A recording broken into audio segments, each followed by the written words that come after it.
शिवसेना के उपनेता विजय नाहटा ने शिष्टमंडल के साथ नवी मुंबई महानगर पालिका मुख्यालय में नवी मुंबई मनपा आयुक्त डॉक्टर कैलाश शिंदे से मुलाकात की।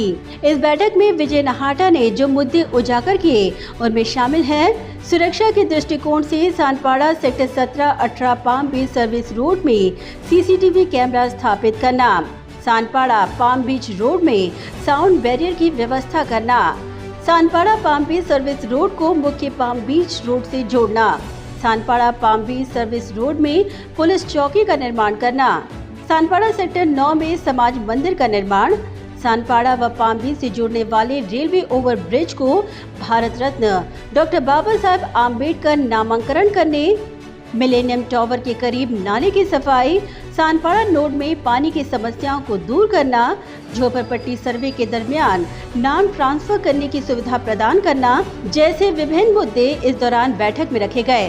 बैठक में उजागर समस्याओं का जिक्र करते हुए विजय नाहटा ने कहा कि चर्चा सकारात्मक रही और उन्हें विश्वास है कि समस्या का निराकरण होकर रहेगा।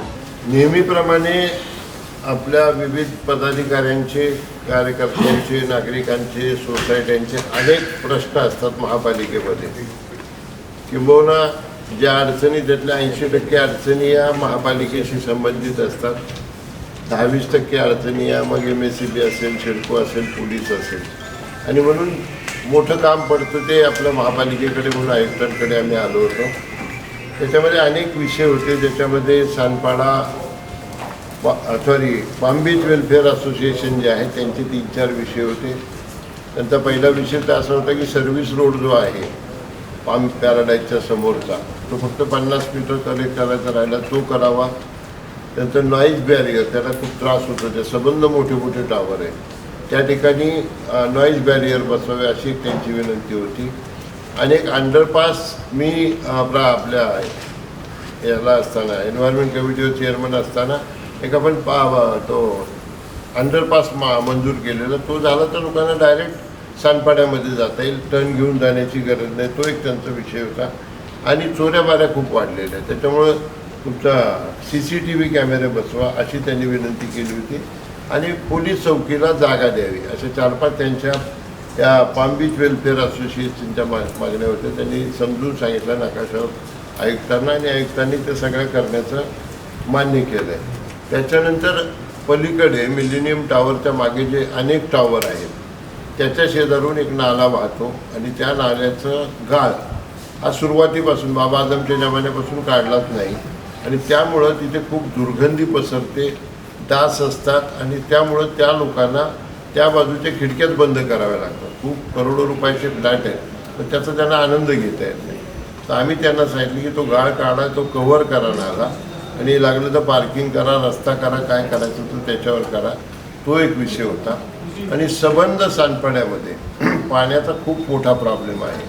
म्हणजे एकदा ब्रिज ओलांडल्यानंतर पोलीस स्टेशनच्या पलीकडचा जेवढा परिसर आहे सानपाड्याचा त्या ठिकाणी पाण्याचे खूप प्रॉब्लेम सगळ्या सोसायट्यांमध्ये, त्याची आम्ही स्वतः सगळ्यांनी जाऊन पाहणी केली होती।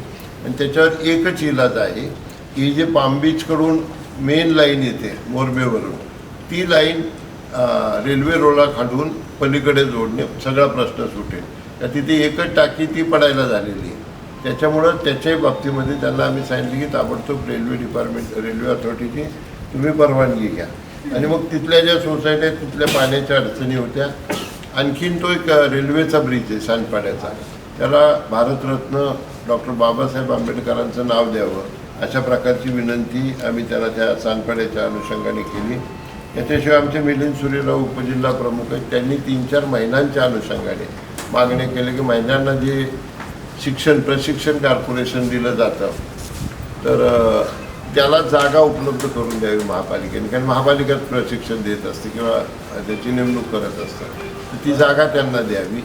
नंतर त्या महिलांना आर्थिक मदत करण्याचं धोरण आहे शासनाचं, ठाण्यामध्ये ते चालू आहे, त्या अनुषंगाने या भागातल्या महिलांना तुम्ही पैसे द्यावे अशा प्रकारची त्यांनी एक विनंती केली।